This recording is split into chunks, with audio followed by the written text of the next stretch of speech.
बिल्कुल, जिस तरीके से जानकारी आई है विपिन, जिस तरीके से आप भी कह रहे थे कि देखिए अभी तक गिरिबाला से सवाल जवाब नहीं हुए हैं, सीबीआई ने अभी नहीं किया है और जाहिर तौर पर ये जो रिमांड दी गई है यही वजह भी है और एसआईटी ने पहले समझ से किया था, सीबीआई को करना बाकी, यही बड़ी वजह रही जिसकी वजह से 5 दिन का रिमांड बढ़ाया गया और दूसरी पक्ष से कोई आपत्ति नहीं जताई गई। बिल्कुल, देखिए कल ही गिरफ्तारी हुई है और अभी तक की जो पूछताछ सीबीआई की हुई है गिरिबाला सिंह से, उसमें सिर्फ बयान हुए हैं कुछ। अभी सीन रिक्रिएशन होना है, क्राइम सीन रिक्रिएशन, क्योंकि जो तथ्य सामने आए हैं, अब सीबीआई इस पुलिस रिमांड के साथ ही, सीबीआई अपने रिमांड के साथ ही उस घटनास्थल पर जाएगी और सबसे पहले जो अलग अलग तथ्य सामने आए, पोस्टमार्टम रिपोर्ट में ये सामने आया है या फिर गिरिबाला के अलावा जो इस पूरे मामले में ये भी सामने आया कि जिस वक्त ये घटना हुई थी उस वक्त गिरिबाला सिंह ने, जैसे मान लीजिए, पर्दा हटाया था, इस तरह का बयान लिया गया था और साथ में ये भी सामने आई कि जो चोट के निशान है वो किस वजह से लगे। तो अब सीबीआई की टीम दोनों ही, यानी कि समर्थ और गिरिबाला को उसी घटना स्थल यानी गिरिबाला सिंह के घर लेकर जाएगी। अब उसके बाद उसको सीन को, क्राइम सीन को रिक्रिएट करेगी कि सीढ़ी से उतरते वक्त क्या चोट के निशान लग सकते हैं, क्या उस वक्त जब गिरिबाला सिंह कह रही हैं कि उन्होंने पर्दा हटाया था तो उस वक्त किस तरह से क्या सिचुएशंस रही होंगी, या फिर जिस वक्त जो सामने आए कि जिस वक्त फंदे जो लगा था, जहां पर तुषा जहां पर जिस फंदे से जुड़ी थी वो किस हाइट पर है, यानी तमाम जो मेजरमेंट है इस केस से जुड़े हुए। सबसे बड़ी बात है कि उनको पता लगाना और क्राइम सीन सबसे महत्वपूर्ण हो जाता है इस तरह के केसेस में, कि क्राइम सीन को रिक्रिएट करना, क्योंकि बार बार ये बात सामने आ रही है कि आखिरकार कहीं ना कहीं इस पूरे मामले में, चाहे वो हम अभी जिक्र कर रहे थे कि सीसीटीवी फुटेज की कुछ क्लिप्स जो थी सोशल मीडिया पे आई थी, जिसमें एक क्लिप में दिख रही थी कि तुषा ऊपर जाती हुई दिखाई दे रही है और दूसरी क्लिप में दिखते ही जिसमें गिरिबाला सिंह कमरे से बाहर निकलती हैं और उस सीसीटीवी में 3 लोग, जिसमें समर्थ भी है, और 3 लोग तुषा को सीढ़ी से उतार रहे हैं। तो इस तरह की छोटी छोटी क्लिप्स आके सोशल मीडिया पर गई, तो बीच का हिस्सा कहां था, ये सारा इन्वेस्टिगेशन का पार्ट है। अब बाहर के सीसीटीवी ओर से स्पष्ट किए गए थे कि किन बिंदुओं पे उनको जांच करने के लिए आवश्यकता है अंडर कस्टडी। तो जब वो ऑब्जर्वेशन हाईकोर्ट के सामने हो चुका है तो निश्चित रूप से हमें तो इस बात में कोई शक नहीं था कि सीबीआई उनको रिमांड पे लेगी और उनसे गहन पूछताछ होगी। दोनों को आमने सामने बैठाकर पूछताछ करने को लेकर क्या सीबीआई ने अंदर दलील दी है इस बात की? सीबीआई इस विषय में सीबीआई बेहतर जानती है। सीबीआई अपनी तरफ से इन्वेस्टिगेशन करेगी। उन दोनों को आमने सामने बिठालना है या और भी कोई लोग अगर इन्वॉल्व मिलते हैं तो उनको भी आमने सामने बिठालना है, ये सीबीआई का लुकआउट है। सबूत से छेड़छाड़ की बात तो कल हाईकोर्ट के सामने ही सीबीआई और शासन दोनों रख चुके हैं कि सबूत से छेड़छाड़, पुलिस द्वारा सबूत जब्त करने के पहले ही छेड़छाड़ हो चुकी थी। डीवीआर और सीसीटीवी फुटेज से पहले ही छेड़छाड़ हो चुकी थी। ये तथ्य एडवोकेट जनरल साहब ने हाईकोर्ट के सामने बहुत डिटेल में स्पष्ट किए थे कि डीवीआर से पहले ही एक्सेस निकाला गया था, उसमें से एक सिलेक्टेड पोर्शन को छांटा गया, उस सिलेक्टेड पोर्शन को भी टेम्पर करके मीडिया में जारी किया गया। तो ये चीज़ तो हाईकोर्ट के सामने शासन और सीबीआई की तरफ से रखी जा चुकी है कि इसमें ना सिर्फ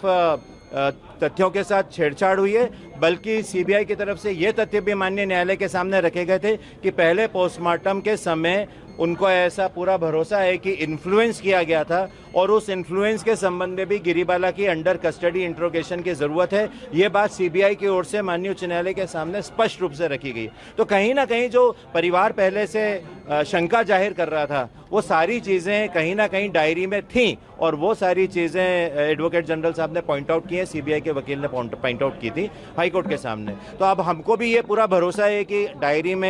केस डायरी में इतना कुछ है जिससे कि सीबीआई को एक अच्छा मजबूत इन्वेस्टिगेशन उनके द्वारा किया जाएगा।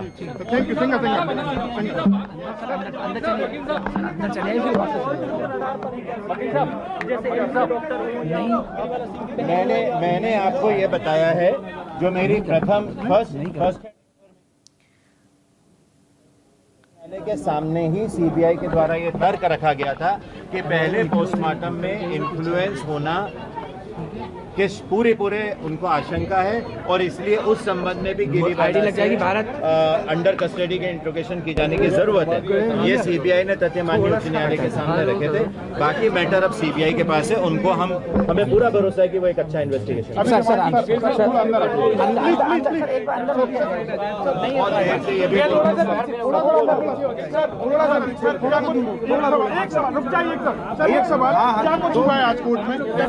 आज सीबीआई ने दोनों की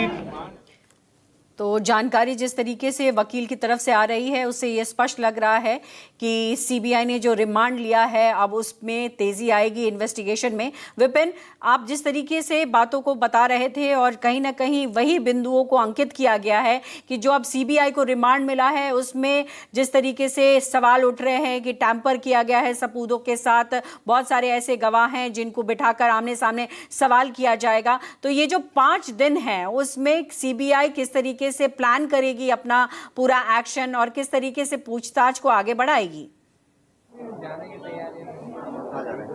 बिल्कुल।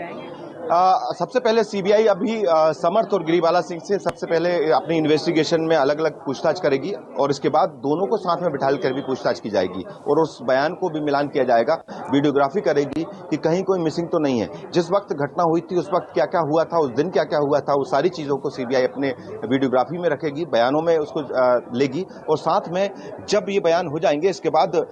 सीबीआई की टीम उसी घटना स्थल यानी गिरीबाला के घर जा सकती है। हालांकि कल भी थी सीबीआई की टीम, लेकिन उस वक्त जो डिजिटल इलेक्ट्रॉनिक डिवाइसेज होते हैं या जो 3D जो कैमरे के जरिए 360D मैपिंग वाला जो सीन था वो सब कर चुकी है सीबीआई और उसके जरिए वो लोकेशन को भी देखना था कि किस जगह से, जिस जगह ऊपर के जो फ्लोर पर जहां पर टुशा को 12 तारीख को